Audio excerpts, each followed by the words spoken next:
Thank you so much, Steve. Thank you for that gracious introduction and those good memories with you. And how about a big round of applause for Carmen Ball, the founder of the Northside Conservative Front. Carmen, thank you. I've only met up with Carmen about a half a dozen times over the last 6 months, which I know is just what you and I will call a good start. But Carmen invited us to come here to the Northside Republican Club, and I'm really grateful for the invitation. Thank you all for coming out bright and early. Obviously, our hearts this morning are with our countrymen in Florida as Hurricane Idalia comes ashore. And I know I joined so many in this room in already remembering our neighbors and especially our first responders in prayer this morning. It's one of the extraordinary things about the opportunities I've had to serve is to see the way the American people respond in the midst of natural disasters like what's unfolding in Florida today. And we had a wonderful devotion at the front with the pastor, but where did our pastor who started us off so beautifully begin? Reverend, would you mind coming up and maybe, when I walked in, maybe you already did it, but would you mind offering a quick word of prayer for not only the families that are in the path of Hurricane Idalia, but especially for the first responders and for everyone that I know is already positioning both government personnel, state, federal personnel, but also I know there are countless church-based and charitable organizations that are already pre-positioning resources to come alongside families to help them rebuild in the wake of Hurricane Idalia. And I wondered if we might impose upon you to just focus our hearts in prayer in that moment. This I'll be glad to. Thanks, Vice President. Heavenly Father, we are thankful that all things are in your control, and in this very moment, that includes this hurricane and what surrounds it and all that will come from it.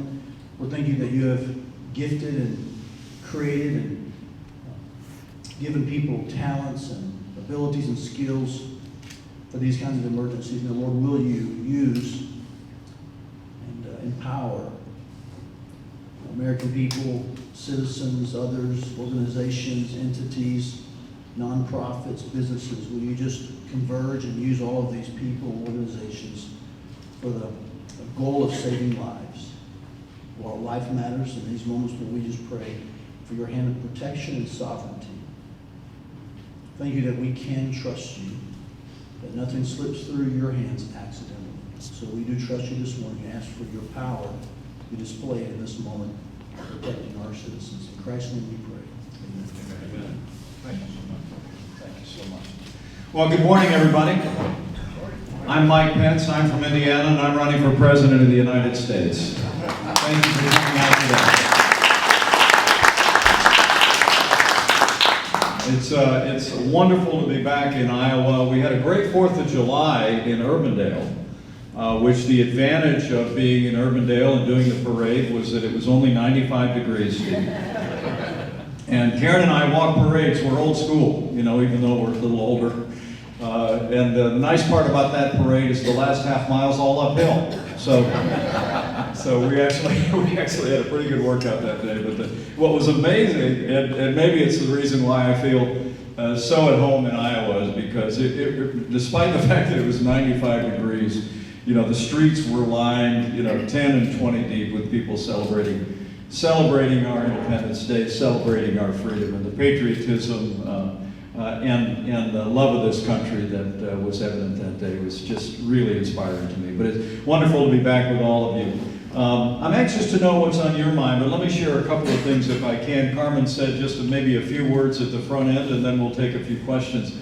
But I'd love to share 3 things with you if I can. Number 1, who I am. Number 2, why I'm running. And number 3, why I'm so confident about the future of this country. So number 1, who I am. I'm a small town boy from southern Indiana. I grew up with a cornfield in my backyard. My grandfather immigrated to this country. He stepped off a boat onto Ellis Island in 1923. And I love to tell people that when Richard Michael Cawley came to America from Ireland, that's how Michael Richard Pence became Vice President of the United States. I'll never forget that day, that Inauguration Day in January of 2017. More than anything else, I have to tell you, I was thinking of my grandfather. Because the legend in our family is that my great-grandmother walked him across the street from a little house that I visited before they tore it down many years ago. These 2-room thatch-roofed homes in northwestern Ireland. And the legend in our family is that my great-grandmother told my grandfather that you need to go to America because, in his words, there was a future there for you. And I remember thinking of that literally on that day, because I knew she wasn't talking about me and my 3 brothers and 2 sisters and the daughters and son that he would have, but rather he was talking about the boundless future that's available for anyone in America. And to think that in just literally the passage of 2 generations, his grandson and namesake would be standing on the platform on the west front of the United States Capitol, taking the oath of office to become the 48th Vice President of the United States. It just tells you everything you need to know about America, not about me. It tells you everything you know about this land of opportunity and his faith and our family's faith in it. But in any event, my dad served in the Korean War. He was a combat veteran like so many other veterans in the room this morning. Would you raise your hand and give us a chance to just say thank you one more time? Thank you for your service.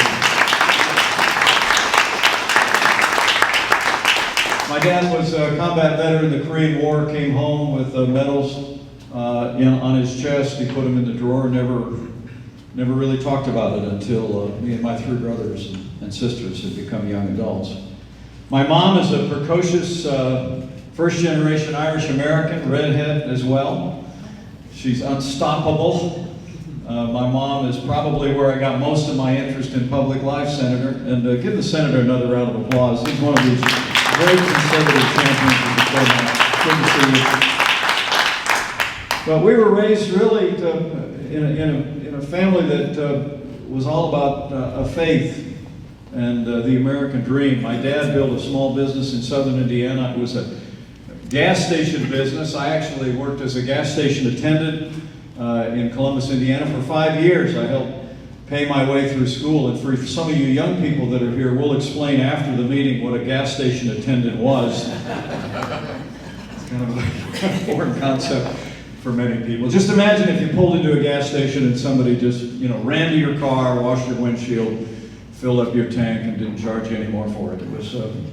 It's a great concept. Anyway, everything I know about public service I learned on the drive at Ray's Marathon in Columbus, Indiana. But I have to tell you, the most important decisions I made in my life were as a freshman in college when I came to a personal faith in Jesus Christ as my Lord and Savior. Changed my life forever.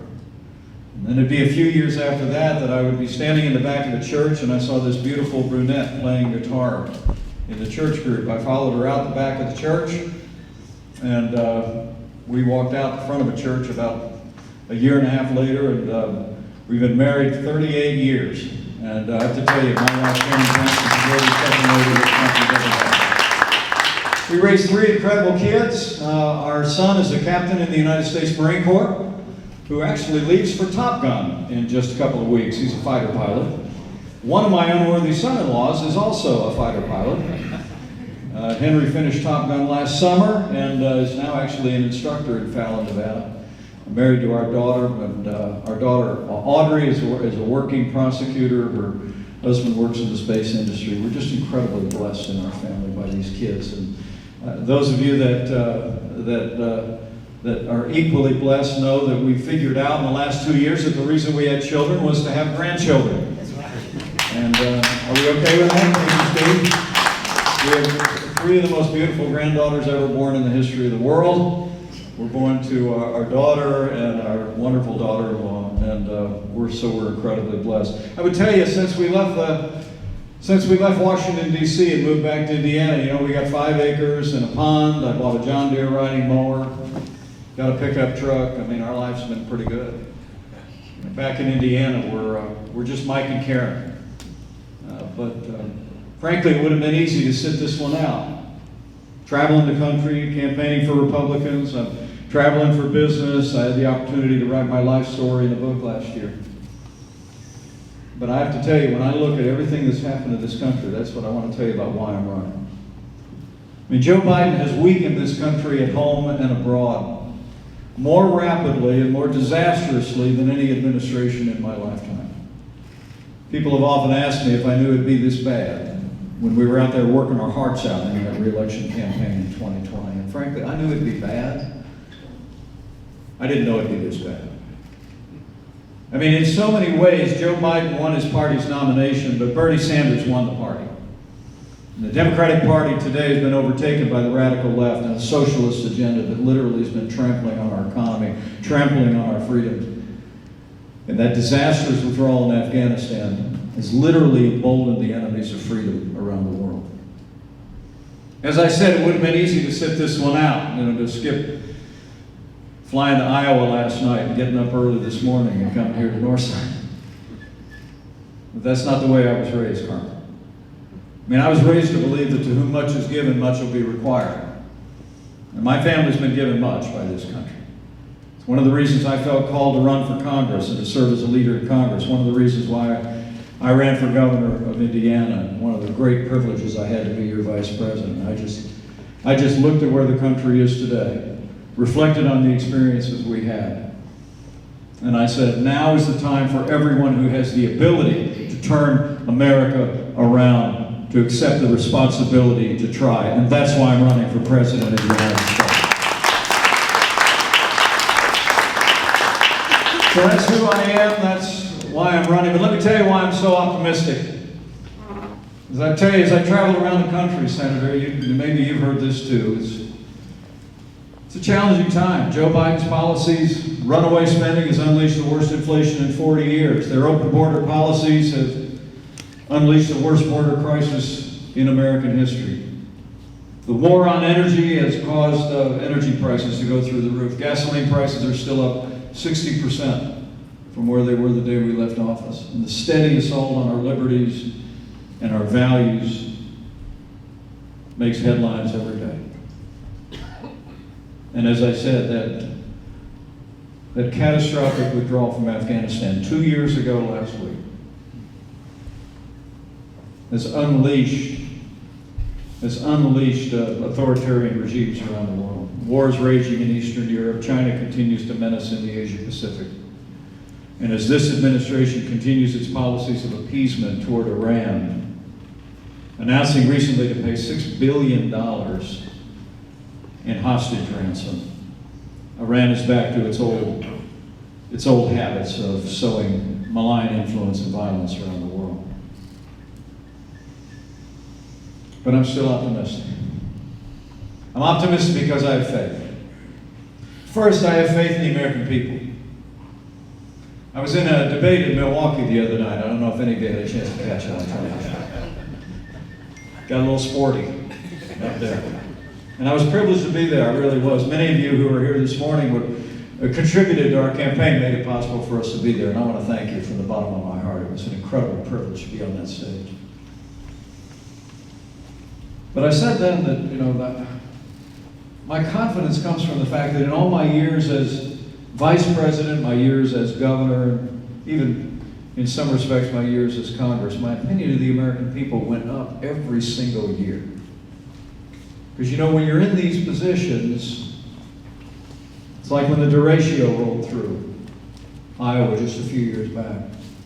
If you're anything like me, I'm somebody that believes that when natural disasters strike, when people are facing hardship, and sometimes when they're facing heartbreak at the hands of the evil machinations of other men, and when you go. I'm a lead from the front guy. And so, over the course of my years, I've found myself in southern Indiana in the wake of tornado damage and flooding. I found myself here in the wake of the incredible winds and waters of derecho. I've been in Florida and on the Texas coast in the wake of hurricanes, wildfires in California, and I walked in places like Sutherland Springs, where churches and lives were cast asunder by evil. And I have to tell you, if you're in that position, and you'll back me up on this, Senator, if you arrive the day after in any scene of natural disaster, and I know it'll happen again in Florida in the next day, the only thing you can't find in those neighborhoods is a parking space. Because in this country, when things go wrong in the next community, when natural disaster strikes, when families are hurting, the American people load up the trunk of the car, they load up the minivan with tools and water and food, and they drive to that community. They find someone they've never met before and will never see again and help them rebuild their lives. That's the American people. I've seen it again and again, and I know we're going to see it again in Florida. I'll never forget when we had flooding in my hometown. Several thousand homes were destroyed, lives were lost. It's about 15 years ago. I was a congressman at the time, and I was at the local middle school where they'd set up the emergency center, Ken. It's great to see you too, Ken. It's nice to know that the West Side Conservative Club is welcome here at the Northside. But I'll never forget, I was walking around and they had the plastic chairs and they had all the different tables where all the relief organizations and official government organizations were helping people. And I came across this fellow sitting on a plastic chair, and I walked up to him and I said, how are you doing? How's your house? And let me just describe this guy. He's about my age, but he was what I'd call a little high mileage. Okay? Let me say somebody that looked like he might, nicotine stained fingers and dark circles under his eyes, looked like he might enjoy a drink or two. I wasn't judging, I was just observing. But he looked up at me and he said, I said, how's your house? And he said, oh, it was 4 feet of water, Mr. Congressman. And I said, wow. And I said, what's your situation? He said, well, I think I'm going to be back in there in about 2 weeks. And I said, oh, did FEMA come through for you? Did you get the support you need? Are you getting the build out? And he said, no, sir. He said, FEMA's been fine. He goes, I got the money, but he said, I got 4 guys at my house right now. They pulled into my driveway the day after the floodwaters receded. And they piled out of their van. And they said, we're from the Baptist Church in Shelbyville, Indiana. We're here to rebuild your house. And then looking up at me nervously, he said, and I told them, but I'm not a Baptist. And with tears in his eyes, he said to me, they told me we don't care. They're there right now. Let me tell you something. The American people are the most faith-filled, freedom-loving, idealistic, innovative, and generous people the world has ever known. We just need government as good as our people do. And I intend to get it for us. So that's where my faith lies. It really lies in all of you. It really does. Look, we've got serious problems in our government, but the American people are good and strong and great and idealistic. And I know there's some that in this campaign that say it's no longer morning in America. Well, it just may not be morning in Washington, D.C., but it's still morning in America, I promise you. Lastly, I have that other kind of faith. That's why I wanted to begin this morning the way we began, and I thank the pastor for starting us off on the right foot. You know, I'm somebody that believes in prayer. My wife and I try and take time every day to bow the head and open a verse with one another. Did it again over Zoom this morning, even though Karen's back in Indiana. And we prayed for those people in Florida, just as you did, Pastor. You know, I really do believe that effective and fervent prayer of a righteous people availeth much. That there's no challenge in this country that can't be met if we will renew our faith in one another, and if we'll renew our faith in Him, who's ever been with this country since those timeless words were first chiseled into our Declaration and into the hearts and minds of the American people, that in this country we believe that we're endowed by our Creator with certain inalienable rights of life and liberty and the pursuit of happiness. From time to time in the last 50 years, we've been moving away from that. We've been forgetting that. But I think that's changing. I see people all across America that are turning back to where we know our strength truly lies. And on that foundation of faith and hope in Him who says, I know the plans I have for you, plans to prosper you, not to harm you, plans to give you a hope and a future. I know the future of the greatest nation on earth is bright, and the best days of America are yet to come. So help us God. Thank you. Thank you. With that, I'd love to take a question or two, and if you have a chance to share with me your first name. If I don't like the question, I'll need your home address, social security number.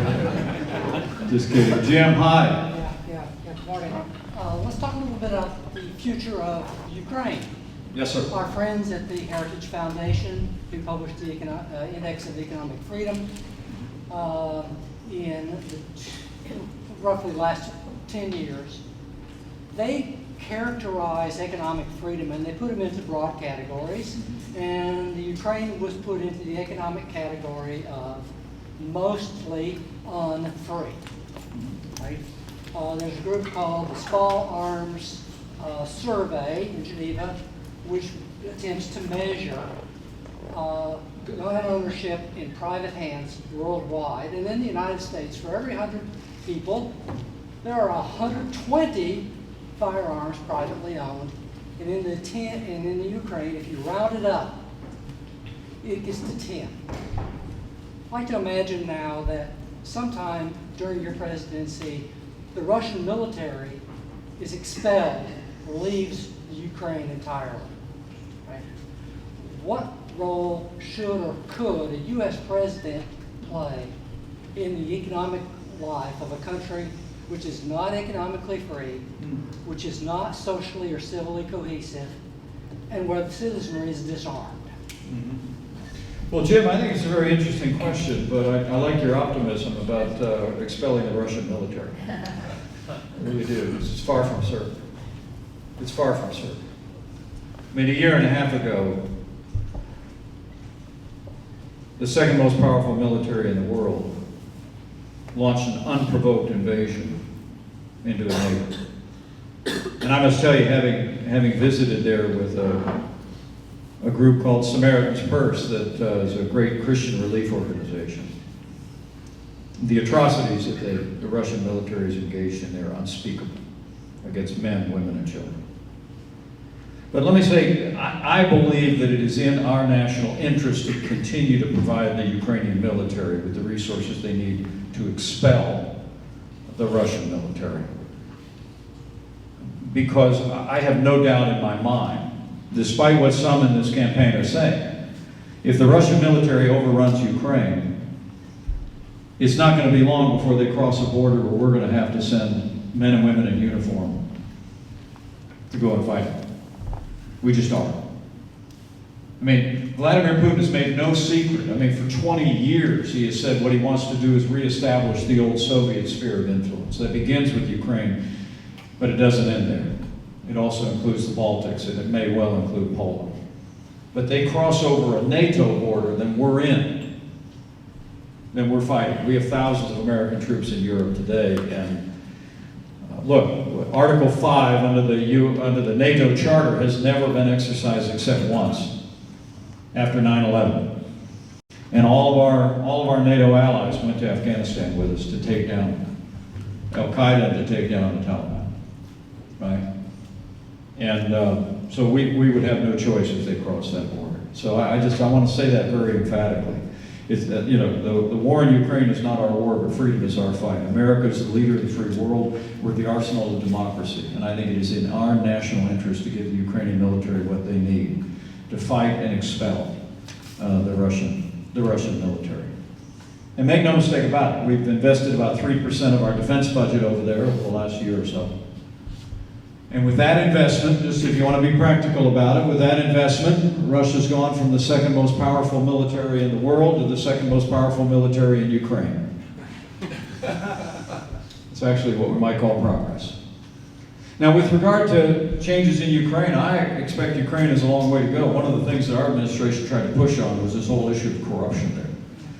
And one of the arguments for Ukraine's admission into NATO is to embrace them with Western nations committed to the rule of law, committed to the principles of freedom, and then to tie the support going forward to them continuing to advance and modernize and establish integrity in their economic systems, private property, and the rule of law. But I think it's a profound question, but I really do believe this is one of those moments where in our party we just simply got to decide whether we're going to shrink from the role of leader of the free world, as some in our party would have us do, or whether we're going to continue to lead.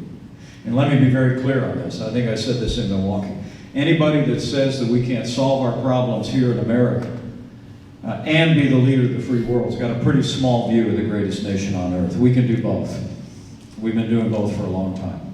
And if I'm your president, we'll do it again. Yes, please. Mr. Vice President, thank you for being here in Iowa. Appreciate that. As you know, renewable fuels like ethanol and biodiesel play a critical role in our state's economy, and across the state of Iowa, a lot of these plants are located in rural parts of the state where they stimulate local economies and provide job opportunities, help farmers. Under current federal law, there are incentives in place that a lot of ethanol plants have made financial decisions based upon these incentives, and there's also a sunset provision in place. My question is this: would you be willing to support current law as far as the incentives are concerned and keep that sunset in place as is? Thank you. Well, I can honestly say I was for ethanol before it was cool.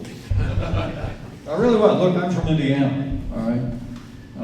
And I say this with great respect and affection. You really don't need to tell me about the value that ethanol as an industry has had to rural America and far beyond the jobs at ethanol facilities. I mean, I was talking to some folks up in northwest Iowa not long ago, and they said the beef cattle industry, with the byproducts coming out of ethanol plants, the beef cattle industry has exploded recently in Iowa. It's made an incredible comeback. So, and literally tens of thousands of jobs are supported out of this industry. So you bet, we're going to be a strong supporter of ethanol. But I'm an all of the above energy guy.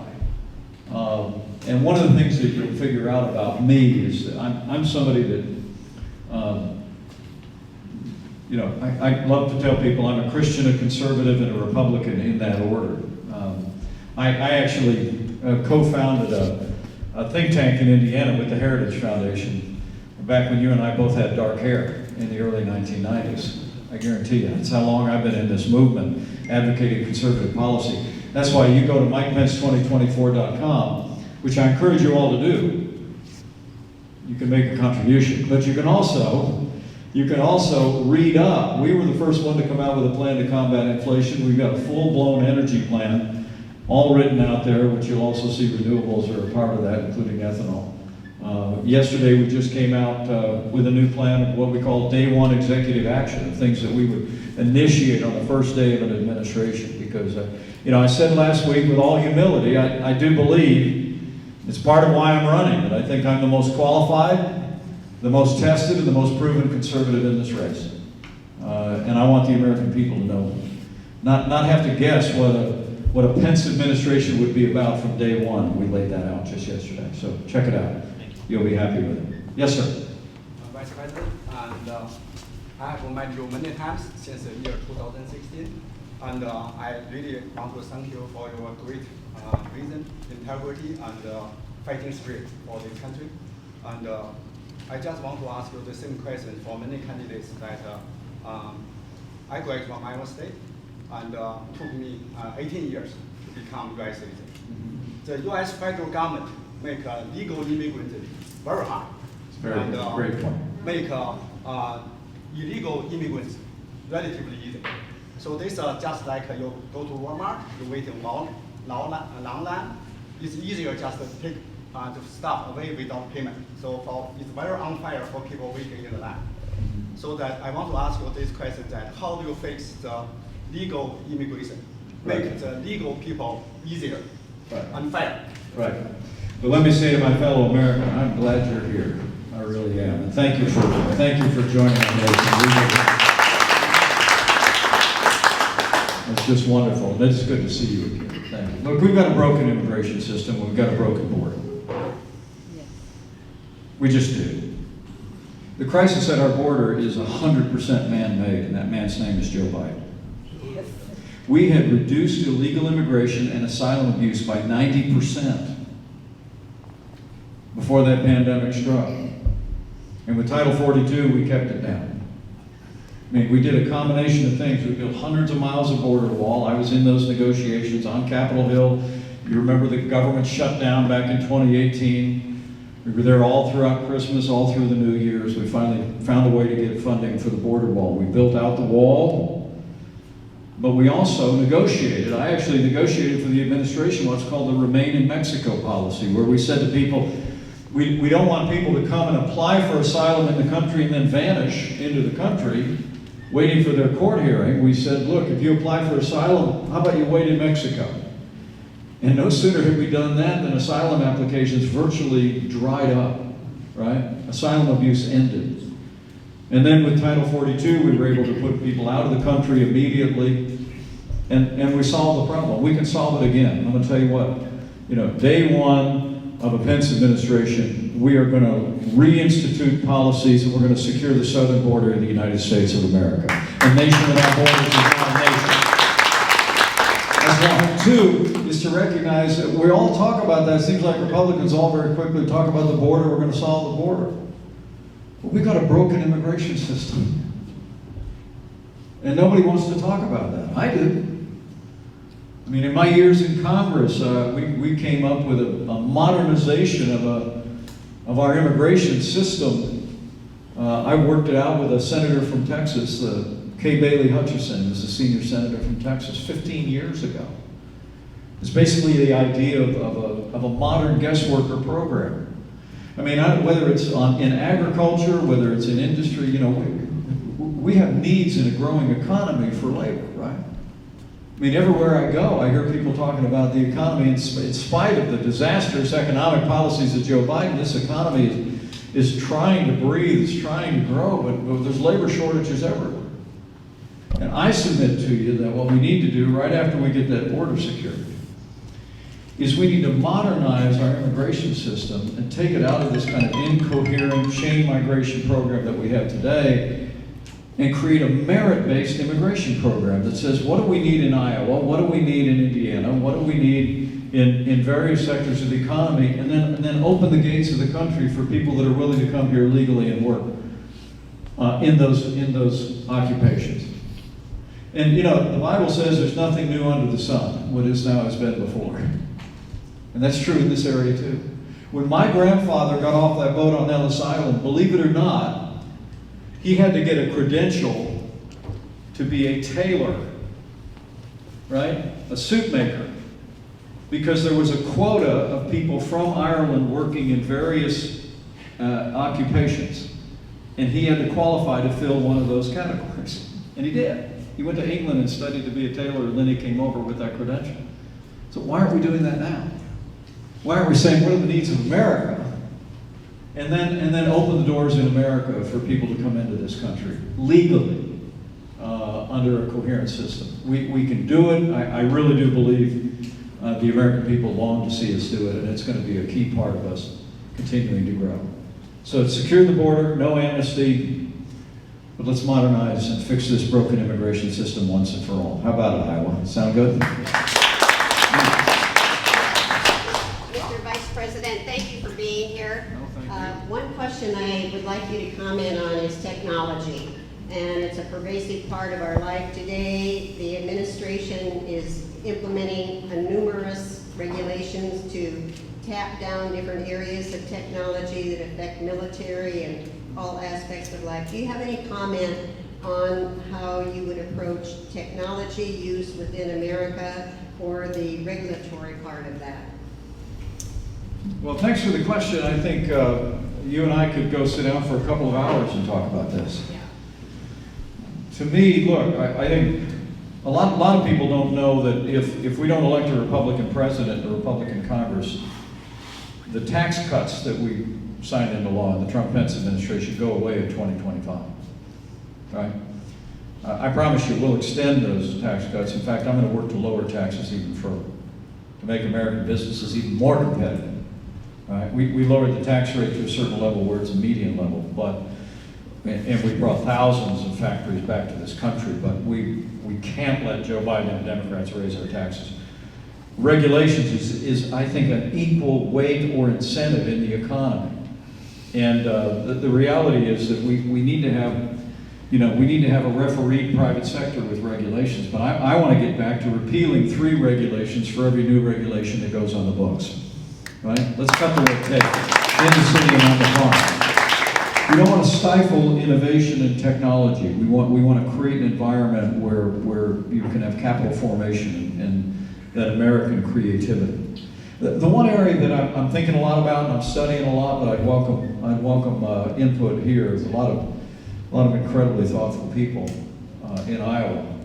Is the advent of artificial intelligence? I thought artificial intelligence was just, liberals in Washington, D.C. For many years.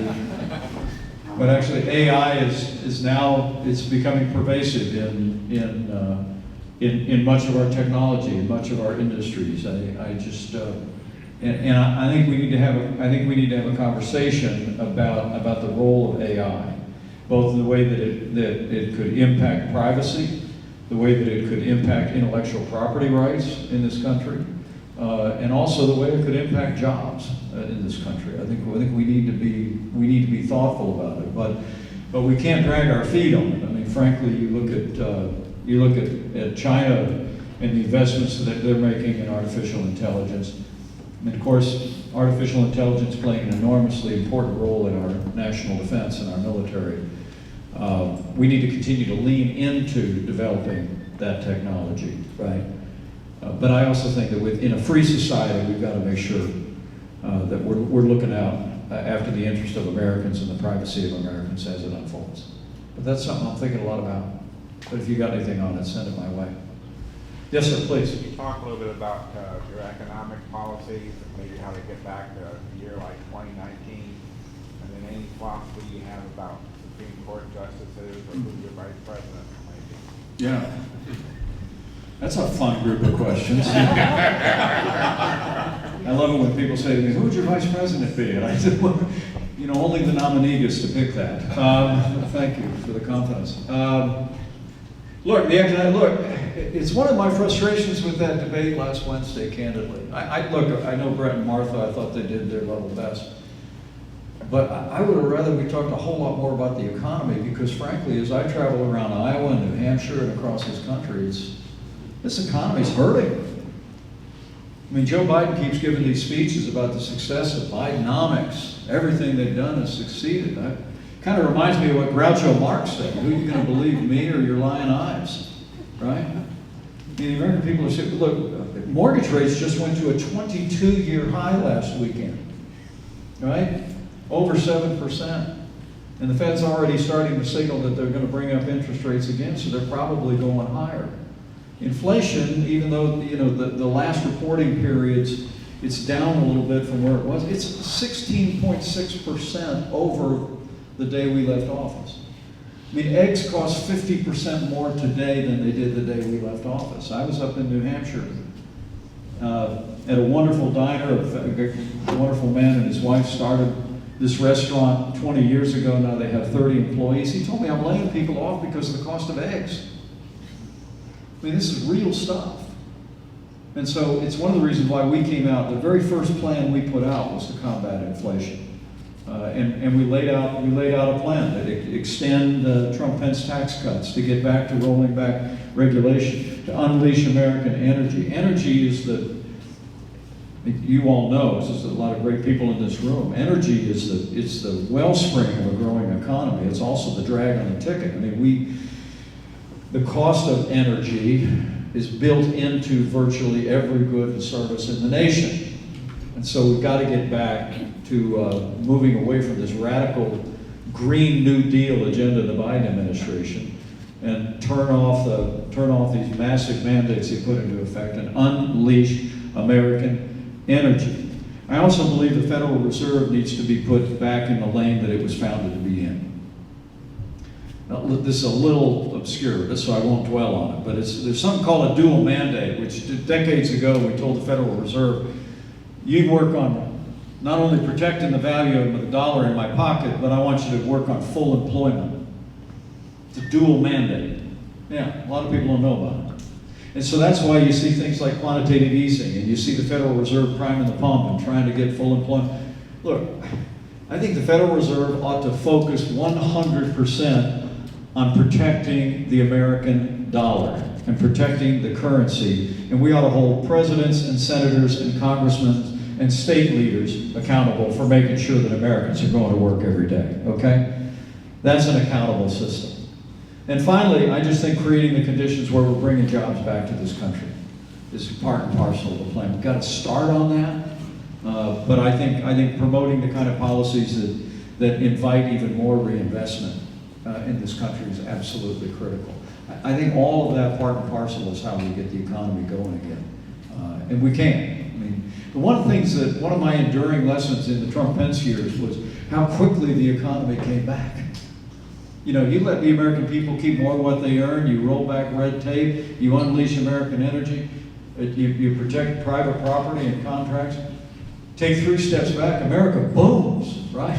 I mean, and I think America, the American economy is on the launching pad right now, just straining to get into the sky. And Joe Biden is continuing to pile regulations and spending and taxes on top of it, and they'll continue to do that. But boy, you get out of the way, this country's just going to come roaring back. I promise you. Yes, please, Madam Chairman. Thank you, Mr. Vice President. I'll ask the last question. We'll wind this up, because my goal is always to get us out of here by 8 o'clock, so we're going to do that. I want to talk about election integrity. Obviously something that you've been criticized for not caring enough about. I want to know, if you're president, what would you do to restore election integrity to our country? What steps would you take? Thank you. That's great. Well, thank you. And how about another big round of applause for Carmen? And thanks for your strong conservative stand. We just appreciate you very much. Look, we have got to restore public confidence in the integrity of our elections. But we've also got to stand on first principles in the Constitution of the United States. Under our Constitution, states conduct our elections. A couple of years ago, we battled against Democrats trying to nationalize our elections in Washington, D.C., and we won. It was the first thing I actually spoke out against after I left the White House. And I'll continue to champion election reform, election integrity reform at the state level. But you actually got a candidate in the Republican primary that not only thought I had some ability to delay certification that the Constitution never allowed, but also suggested that the solution would be a 4-part national election reform package. And I want to tell all of you folks, you never want Washington, D.C. stepping in and telling Iowa how to run your elections. Iowa needs to run your elections. Okay?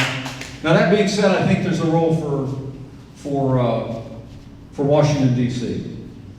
I mean, first is, I think you stand on the Constitution. I'll always believe that on that fateful day 2.5 years ago, I did my duty under the Constitution. I mean, I understand the disappointment in the election. I remember I was on the ballot. Right? But the Constitution made it clear that my job as Vice President was to preside over a joint session of Congress where once court cases were done and recounts were done and the Congress could hear their objections, the job was to open and count electoral votes, no more, no less. And I believe by God's grace I did my duty that day. So you've got to stand on the Constitution as written. You've got to defend the principle of state-based elections in the country. But the role Washington can have, Carmen, I think is this. And that is resources, not red tape. I mean, as I'm President of the United States, what I'd like to do is to provide resources to state leaders in Iowa to say, look, if you'd like to modernize your system, if you'd like to go to single-day voting, if you'd like to take steps that would restore public confidence. Indiana was one of the first states in the country to do voter ID, and frankly, I think everybody ought to be required to use a government-issued picture ID to be able to vote. But the way you can encourage that that, I think, is provide resources to states to be able to implement those policies. Many have. Here, my home state, elsewhere, it's fully constitutional. The Supreme Court actually upheld Indiana's voter ID law many years ago. But I think one of the ways that we can restore public confidence is by giving states the wherewithal to have the debates within their own states and determine the ways that you all can restore public confidence to the extent that it's eroded here. I think Iowa knows how to conduct elections. I know Indiana does, but there's some states that have already taken steps to improve voter integrity. And I believe that providing those states with resources to be able to do that is the proper role. But I'll say again, men and women, it went right to the heart of the American founding. Our founders thought it was vitally important that states conduct presidential elections. Because at the American founding, and the Constitution actually was written after the Revolutionary War. Some people weren't really clear on that last week. But 1789 when the Constitution was approved, 1787 when it was written. At that Constitutional Convention, our founders said, you never want elections to be run in the nation's capital. Because believe it or not, they were concerned about what they called foreign interference in elections. You know, there's nothing new under the sun. I mean, look, we just defeated the greatest power on earth in our Revolutionary War. And they were concerned that if elections were run in the new nation's new capital, that the influence of that nation across the Atlantic would be able to be concentrated and shape the American presidency and American leadership. So they said, no, the vanguard against that is to let states run elections and then certify those elections.